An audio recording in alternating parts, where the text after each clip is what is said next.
Grã-Bretanha, capítulo 14. Enquanto Lutero abria a Bíblia até então, fechada ao povo da Alemanha, o Espírito de Deus movia Tyndale a fazer o mesmo na Inglaterra. E Wycliffe havia traduzido a Bíblia do texto em latim, o qual continha muitos erros. O preço dos manuscritos era tão alto que foram produzidos poucos. Em 1516, o Novo Testamento foi publicado pela primeira vez em seu idioma original, o grego.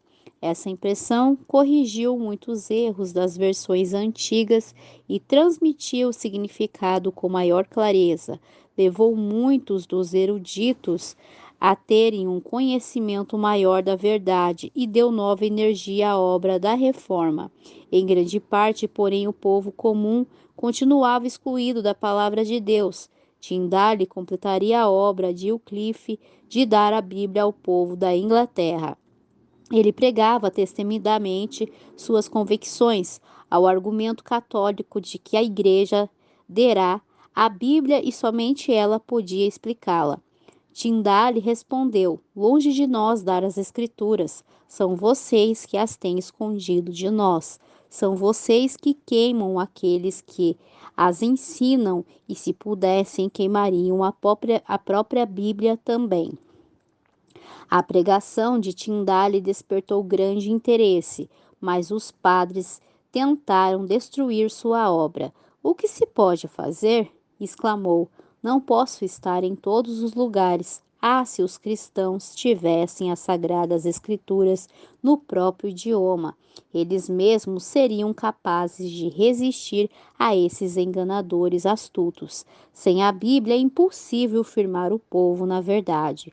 Um novo propósito tomou conta de sua mente. O Evangelho não deveria falar a língua da Inglaterra entre nós.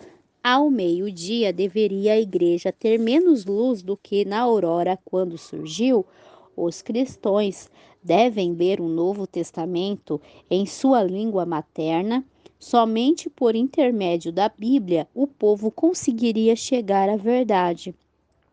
E uma discussão com Tyndale, um católico culto, exclamou: ficaremos melhor sem as leis de Deus do que sem as leis do Papa.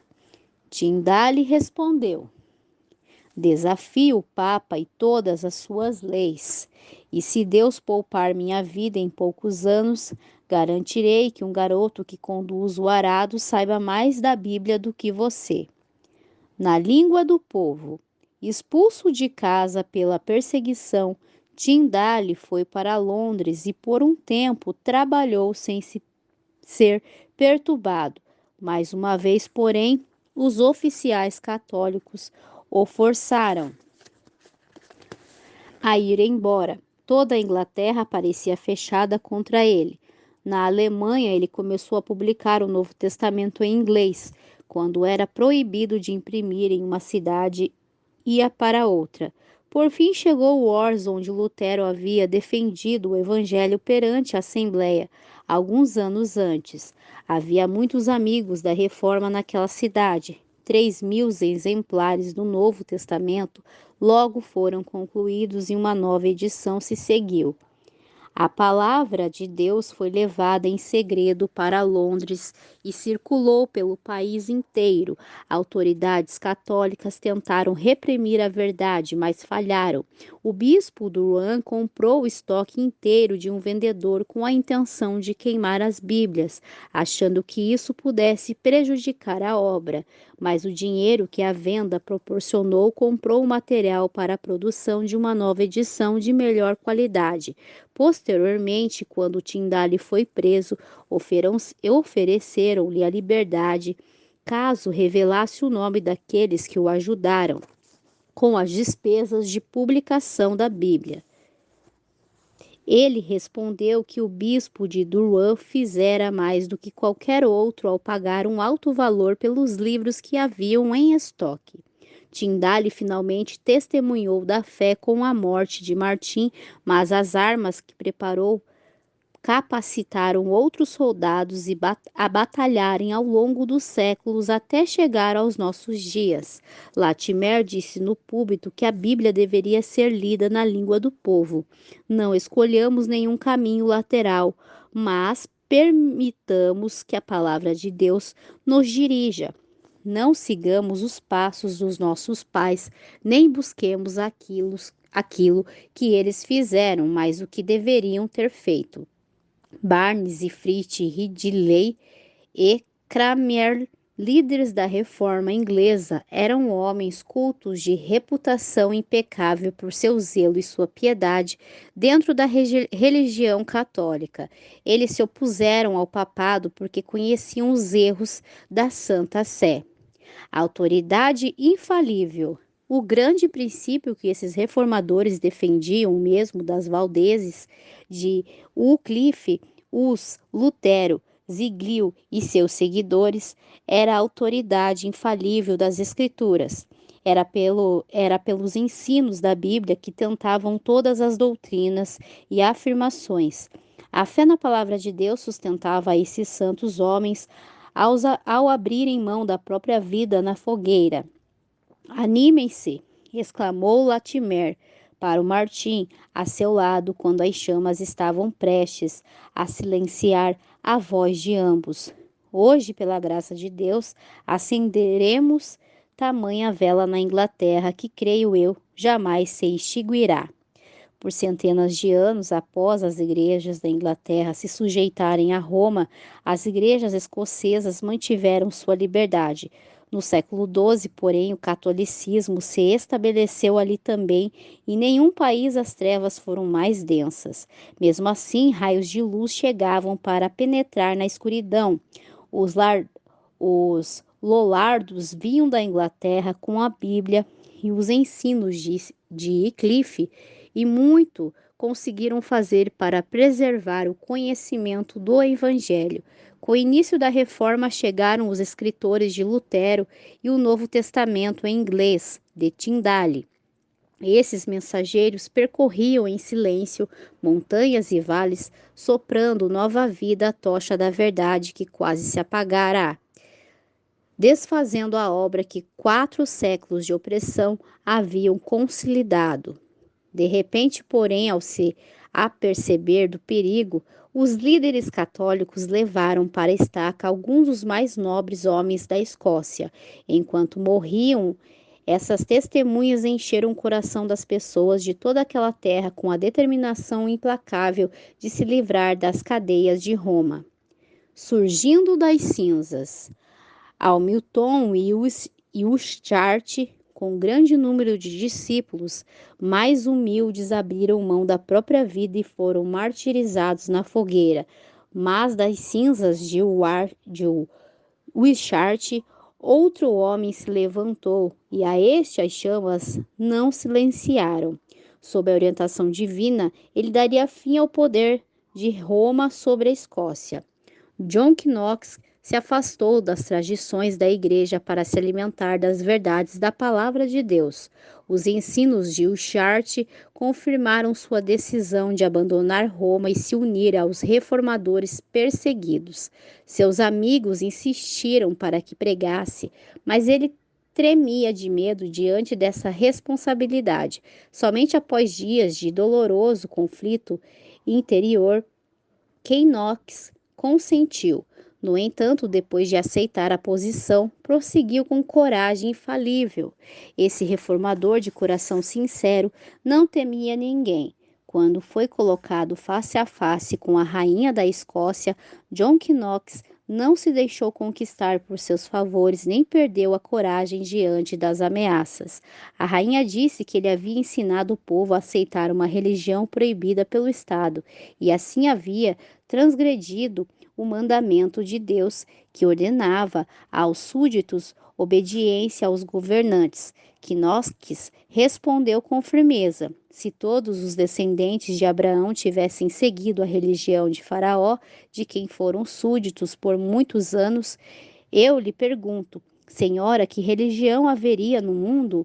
Ou se todos nós E se todos, nos dias dos apóstolos, tivessem seguido a religião dos imperadores romanos, que religião haveria na face da terra? Maria disse: Você interpreta as Escrituras de um jeito e eles, os católicos romanos, de outro. Em quem devo acreditar e quem será o juiz? Você deve acreditar em Deus, que fala com clareza em sua palavra, respondeu o reformador.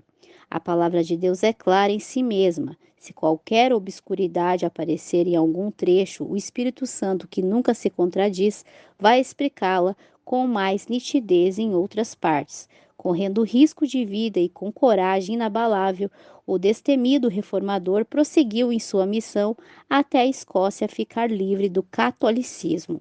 Na Inglaterra, a instituição do protestantismo como a religião nacional reduziu a perseguição, mas não a deteve por completo. Muitas das práticas de Roma foram mantidas. Os protestantes rejeitaram a supremacia do Papa, em seu lugar, introduziram o rei como a cabeça da igreja. A religião ainda se afastava muito da pureza do evangelho. Os protestantes ingleses ainda não compreendiam o conceito de liberdade religiosa, embora as autoridades protestantes dificilmente recorressem às crueldades terríveis que Roma praticava. Não reconheciam o direito de todos adorarem a Deus de acordo com a própria consciência. Os dissidentes sofreram perseguição por centenas de anos. Expulsão de milhares. No século XVII, milhares de pastores foram expulsos e as pessoas foram proibidas de participar de qualquer culto religioso que a igreja não aprovasse. Nas profundezas reclusas da floresta, os filhos perseguidos do Senhor se reuniram para derramar o coração em oração e louvor. Muitos sofreram pela fé. As cadeias estavam lotadas e famílias eram separadas. Mesmo assim, a perseguição não foi capaz de silenciar seu testemunho. Muitos foram levados a atravessar o oceano até os Estados Unidos, onde estabeleceram os fundamentos da liberdade civil e religiosa. Em uma masmorra lotada de criminosos, John Bunyan expirava a atmosfera celestial. Lá ele escreveu sua excelente alegoria da jornada do peregrino da terra da destruição até a cidade celestial. Os livros O Peregrino e Graça Abundante ao Principal dos Pecadores já guiaram muitos pés ao caminho da vida.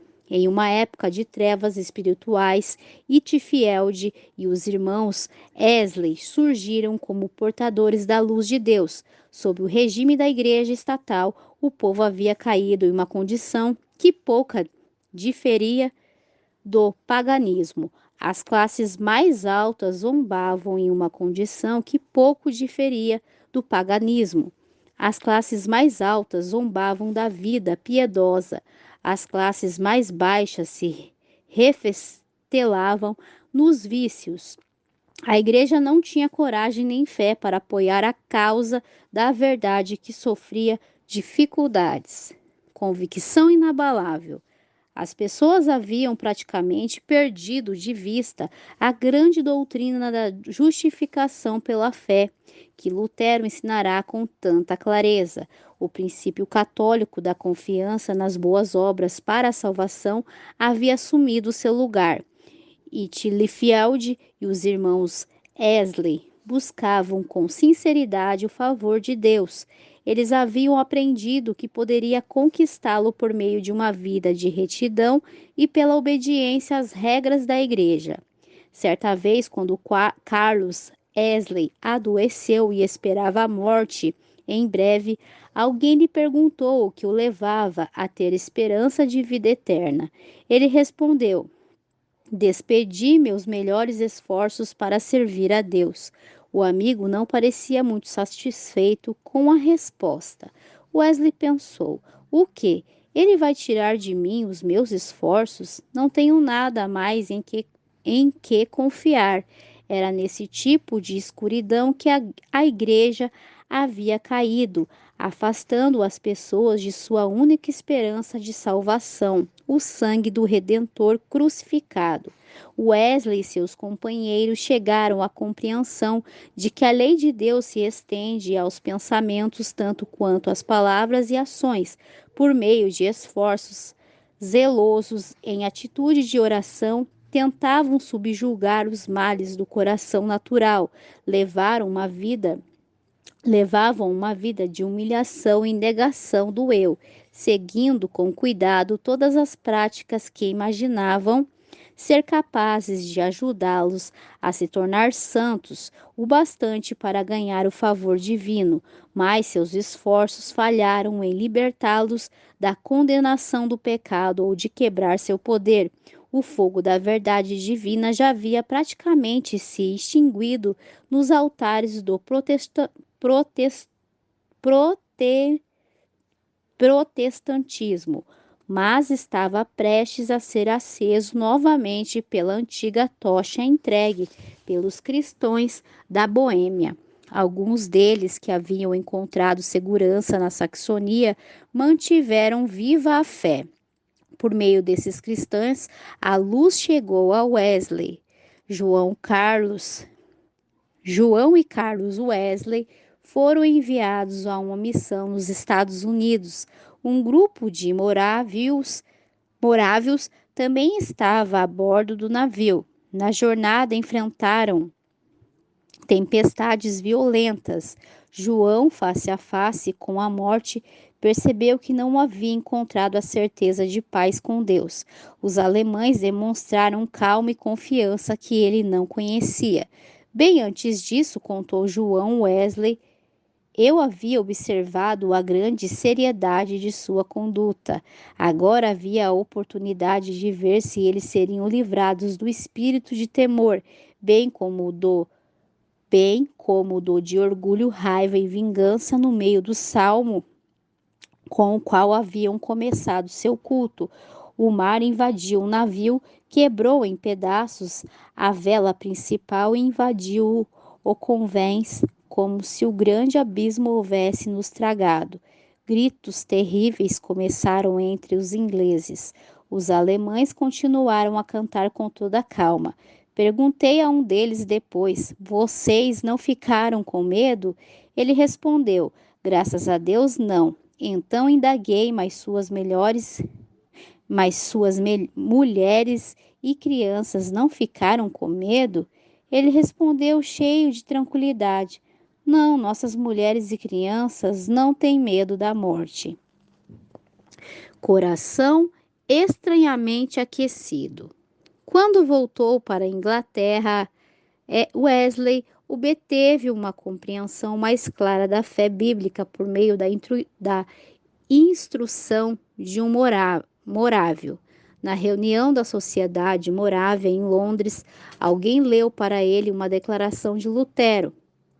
Enquanto Wesley ouvia a fé, ganhou vida dentro dele. Sentiu o coração de Lutero? Enquanto Wesley ouvia a fé, ganhou vida dentro dele. Estranhamente aquecido, contou: senti que confiava em Cristo e somente nele para a salvação. Deus me deu então a certeza de que havia limpado os meus pecados, até mesmo os meus, e me salvado da lei do pecado e da morte.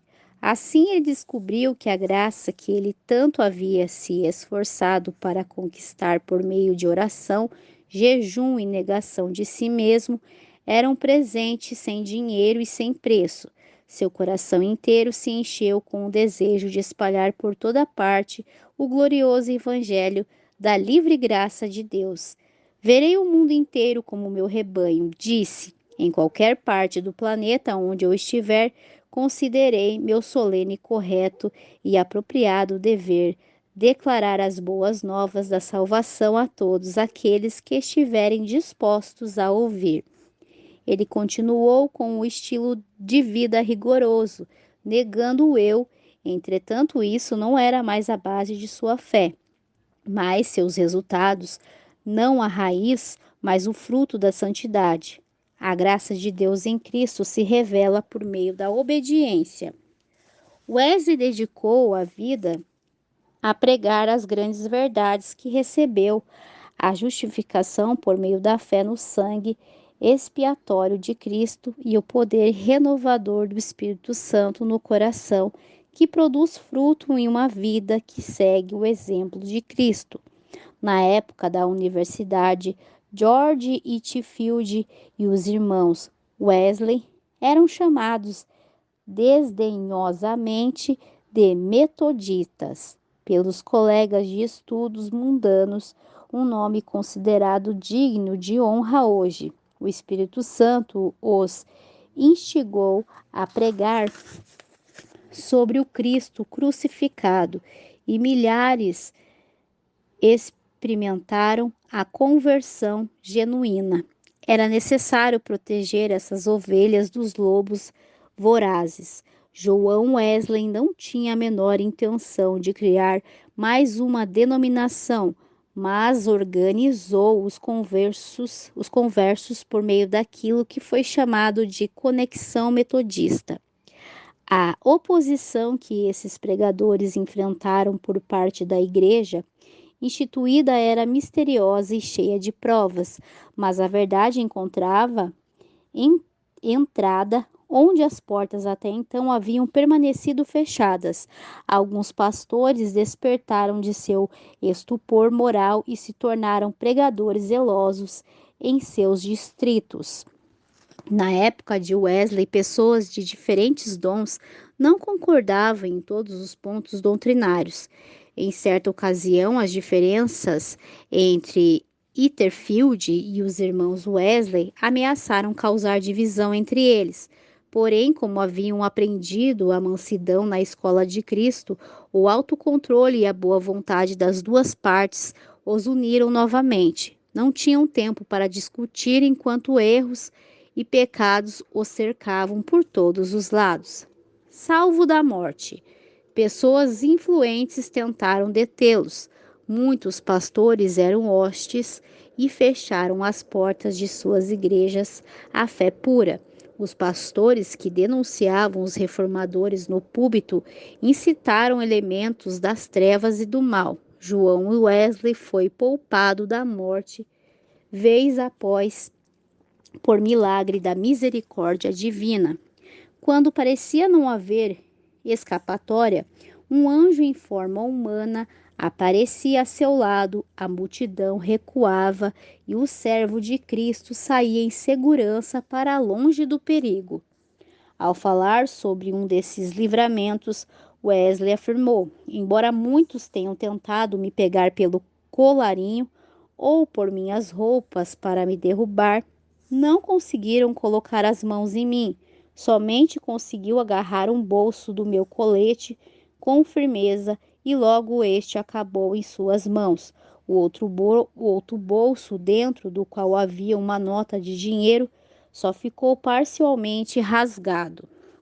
Um homem forte atrás de mim me golpeou diversas vezes com um grande galho de carvalho. Se tivesse me acertado somente uma vez na parte de trás da cabeça, não precisaria fazer mais nenhum esforço. Todas as vezes, porém, o golpe foi desviado. Não sei como, pois eu não conseguia me mexer nem para a esquerda nem para a direita. Os metoditas naquela época suportavam zombaria, perseguição e por vezes violência. Em alguns casos, as pessoas afixavam certezas, convidando aqueles que queriam quebrar as janelas e roubar as casas dos metoditas para se reunirem em determinado horário e local. Descrentes desenvolveram uma perseguição sistemática contra um grupo de pessoas cujo único defeito era tentar conduzir os pecadores para o caminho da santidade. Até certo ponto, o declínio espiritual na Inglaterra, até a época de Wesley, era consequência do ensino que Cristo havia acabado com a lei moral e que os cristãos não tinham obrigação de guardá-la. Outros alegavam que era desnecessário os ministros insistirem para que o povo obedecesse a seus ensinos, uma vez que aqueles a quem Deus havia escolhido para a salvação seriam levados a uma vida de piedade e virtude, ao passo que os destinados à condenação eterna não teriam poder para obedecer à lei divina. Outros acreditavam que aqueles que o Senhor escolheu para salvar não podem cair da graça nem perder o favor divino. Isso os levava à terrível conclusão de que as ações ímpias que cometem não são verdadeiramente pecaminosas. Em consequência, não têm motivo nem para confessar os pecados, nem para se afastar deles por meio do arrependimento. Assim concluíam que até mesmo um dos piores pecados que todos consideravam uma enorme transgressão da lei divina não é pecado aos olhos de Deus, se cometido por um dos escolhidos do Senhor. Eles não podem fazer nada que desagrada a Deus ou que seja proibido pela lei. Essas doutrinas chocantes são, em essência, as mesmas que o ensino posterior de que não existe lei divina imutável como padrão do que é correto, mas que moralidade seria algo que a própria sociedade decide, estando, portanto, constantemente sujeita a mudanças.